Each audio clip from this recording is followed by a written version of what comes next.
Radio Equinox, la chaîne du peuple. La chaîne du peuple. Bonjour, nous n'allons cesser de le rappeler. Après une situation politique difficile comme celle que l'opposition camerounaise a connue, on doit pouvoir faire un petit bilan, tirer les leçons et avancer.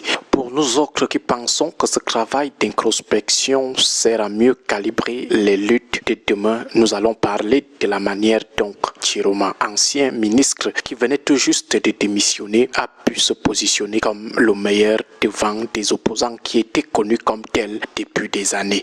Après l'élimination de Maurice Kamto, choix du peuple du changement, ce peuple, au lieu de se retourner vers un autre opposant parmi ceux retenus, s'est directement tourné vers un ancien ministre qui n'était pas vraiment aimé quand il était au gouvernement.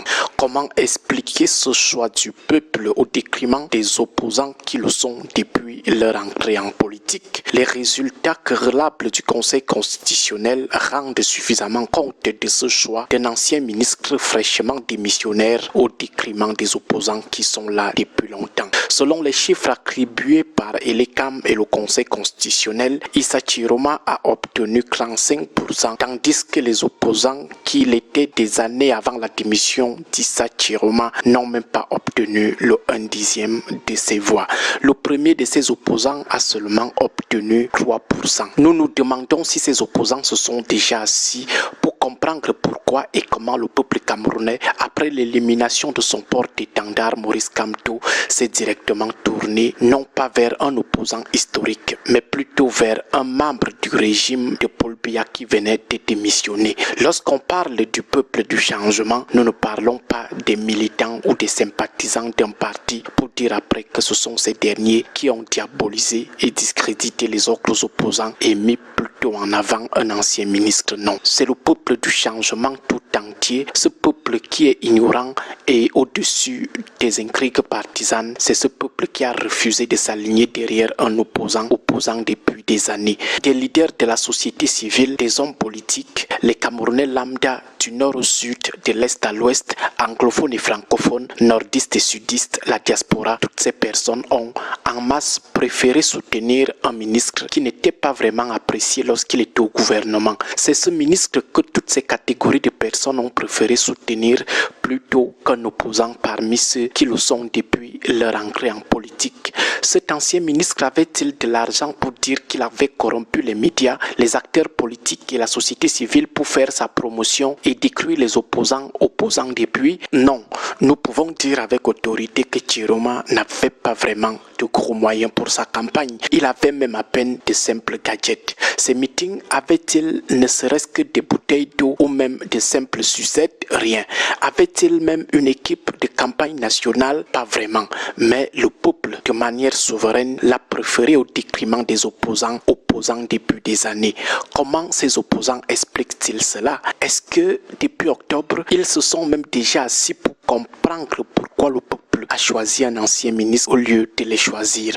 Or, c'est important. Cela permettrait à ces opposants de faire leur propre aggiornamento et de se corriger, sauf s'ils confessent qu'ils ne sont vraiment pas des opposants. À Chiroma, qui venait de démissionner, qui n'était pas du tout aimé lorsqu'il était au gouvernement, le Conseil constitutionnel a attribué 35%. Très loin devant des opposants depuis des années, notamment Cabral Libi 3%, Tomaino Damjoya 1%, Joshua aussi Nambangi 1%, Espoir Matombe 0,35% et Pierre Kouemo 0,28%. L'écart a été vraiment grand. Alors, qu'est-ce qui n'a pas marché? Ces opposants doivent se poser cette question et essayer de considérer les réponses.